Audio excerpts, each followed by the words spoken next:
What if I told you there's a war being fought? Not with missiles or tanks, but with code. A new kind of soldier is being trained, not in bunkers, but behind glowing screens in total silence. They don't wear uniforms. They disappear from the world stage, only to reappear under the shadow of a rising power. This isn't science fiction. It's already happening.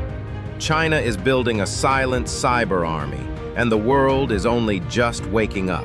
A single click could now rewrite global power. Welcome A2A reality. Once, Chinese hackers dominated every major global hacking competition.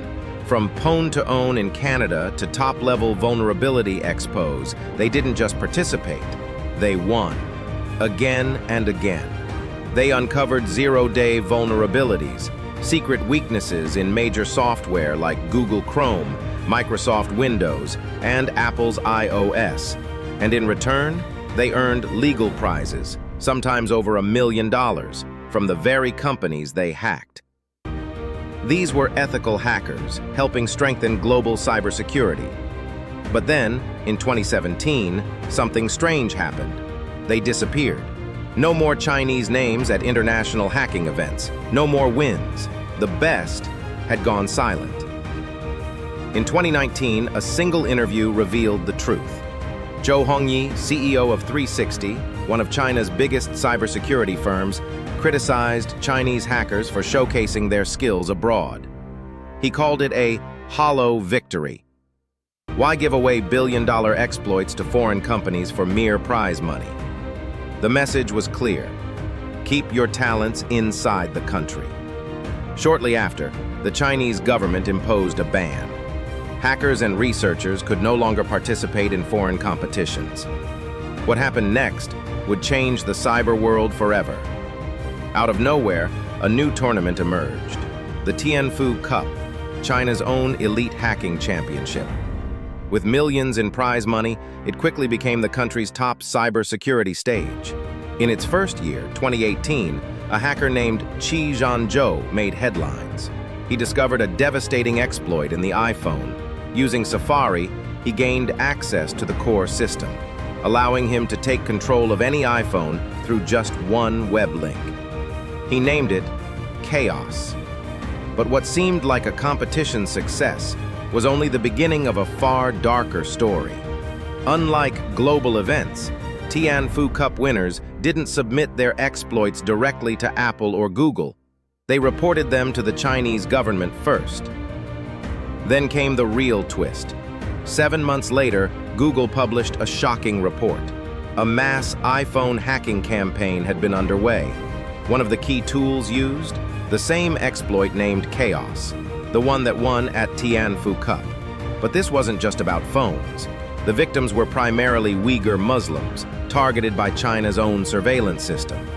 The same hack that earned a trophy was now being used to spy on thousands, possibly millions. At first, tech giants like Google and Apple stayed vague. They didn't say who launched the attacks, but cybersecurity analysts weren't fooled. Details of the Chaos exploit matched the real-world hacks perfectly.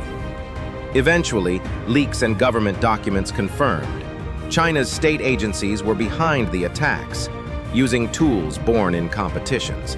This was no longer about money or skill, it was about power, control, and the building of a digital surveillance empire. In Xinjiang, China detained over 1 million Uyghur Muslims in so-called re-education camps. Women were sterilized, phones were monitored. Possessing a religious video could land someone in prison, or worse. The hacks helped enforce this brutal system. But the surveillance didn't stop there. Journalists, activists, anyone who questioned Beijing, they too became targets. Cyber tools turned into weapons of oppression, and hackers, they became soldiers of the state.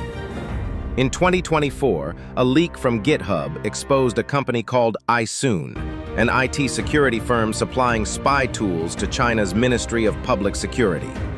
Emails, chat logs, and contracts showed Isoon charged up to $75,000 per hacked email inbox. Their tools were passed on to the People's Liberation Army and state agencies. And who sponsors today's Tianfu Cup?